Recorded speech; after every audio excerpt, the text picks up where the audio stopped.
So hi everyone, andito tayo ngayon sa Project LK01. So check lang natin yung updates. Tara! So ongoing po ang steelworks natin ngayon. So ang steelworks natin is done by Brickcon Construction. Shout out Kuya Jimmy, Sir Brillante.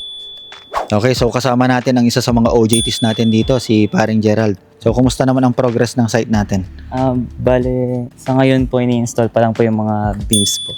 Medyo patapos na rin. Tapos ito pong ating foundation po and columns po.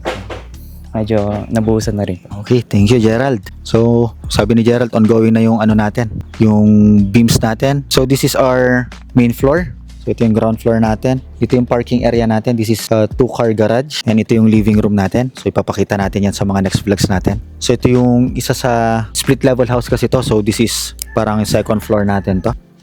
Then sa kabila is yung 2.5 floor. Split level kasi siya eh. So check natin yung plan sa next. So nandito tayo ngayon sa living room area. Dito yung living room natin. So dito sa baba, so since split level tong house na to, pagbaba natin dito yung area ng kitchen natin and dining. Then pagtaas naman dito, this is the master's bedroom dito sa area na to. And then dito naman sa taas is yung room ng mga kids. Ito sa taas. Then meron pa tayong isang guest room doon sa pinakataas. So this is a split type na bahay. So parang 2.5 stories siya.